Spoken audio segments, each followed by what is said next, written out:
غریب لڑکی اور اس کا صدقہ۔ ایک اسلامی کہانی۔ کسی زمانے میں ایک پرانے گاؤں میں ایک غریب لڑکی امنا اپنی والدہ کے ساتھ رہتی تھی۔ ان کا گھر چھوٹا اور خستہ حال تھا اور کھانے کے لیے بہت کم چیزیں ہوتی تھیں۔ ہر دن انہیں اپنی ضروریات پوری کرنے میں مشکلات کا سامنا کرنا پڑتا، لیکن امنا ہمیشہ اللہ کی رحمت پر بھروسہ رکھتی تھی۔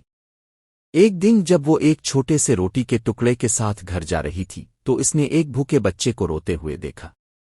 امنا خود بھی بہت بھوکی تھی، لیکن اسے نبی اکرم صلی اللہ علیہ وسلم کی یہ حدیث یاد آئی: تم میں سے بہترین لوگ وہ ہیں جو دوسروں کو کھانا کھلاتے ہیں۔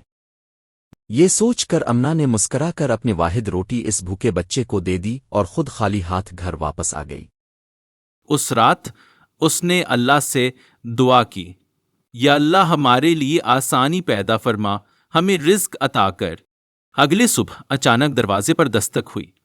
جب امنا کی والدہ نے دروازہ کھولا تو وہاں ایک امیر تاجر کھڑا تھا۔ اس نے کہا، تمہارے شوہر نے سالوں پہلے میری مدد کی تھی اور میں کافی عرصے سے ان کے خاندان کو تلاش کر رہا تھا۔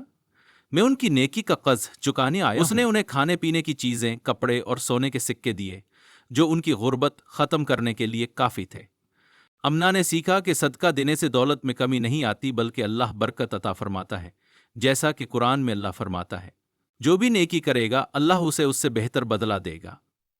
سورہ البقرہ 2:227۔